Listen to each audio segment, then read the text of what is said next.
আগামী জাতীয় নির্বাচন 2026 সালের এপ্রিলের প্রথমার্ধের যে কোনো একটি দিনে অনুষ্ঠিত হবে। শুক্রবার প্রধান উপদেষ্টার জাতির উদ্দেশ্যে ভাষণে নির্বাচন এপ্রিলে এগিয়ে আনার ঘোষণা দেন।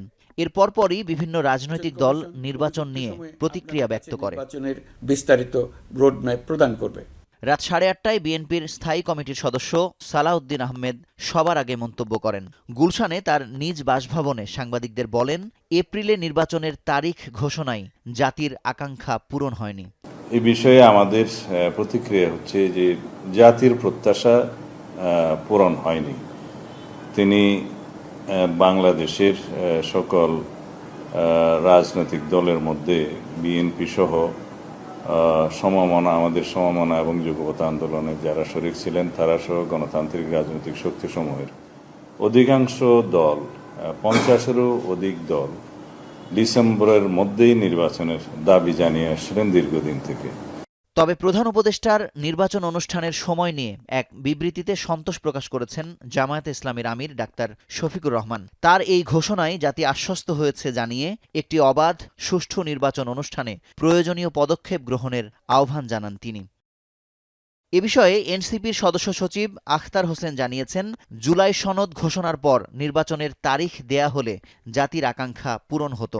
তবে দলের আহ্বায়ক নাহিদ ইসলাম নির্বাচনের নির্ধারিত নতুন সময় নিয়ে আপত্তি না তুললেও এই নির্বাচন কমিশনের অধীনে নির্বাচনে না যাওয়ার কথা সাফ জানিয়ে দিয়েছেন। জুলাই সনদের আগেই নির্বাচনের সম্ভাব্য মাস এপ্রিলের প্রথমার্ধ তিনি বলেছেন, যেহেতু কিছু রাজনৈতিক দল এবং জনগণের একটা অংশ নির্বাচনের তারিখটি জানতে চাচ্ছিল বা একটা শঙ্কার কথা বলা হচ্ছিল, তাদেরকে হয়তো আশ্বস্ত করার জন্যই এটি বলেছেন। তবে এই গণ অভ্যুত্থান এবং জনগণের বৃহত্তর অংশকে আশ্বস্ত করার জন্য আসলে জুলাই সনদ যেটা, সেটি অতীব জরুরি।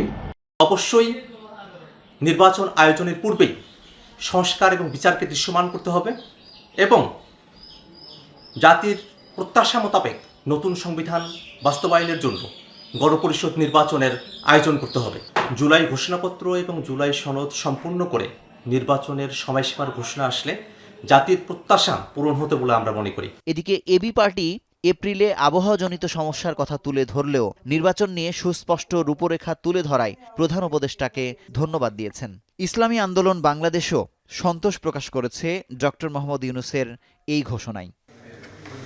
বিএনপির সঙ্গে সুর মিলিয়ে এপ্রিলে নির্বাচনের ঘোষণায় জন আকাঙ্ক্ষা পূরণ হয়নি বলে জানিয়েছে সিপিবি। এত বড় একটা হত্যাযজ্ঞ, তার বিচারের কাজ তো আমরা অবশ্যই দৃশ্যমান দেখতে চাইব।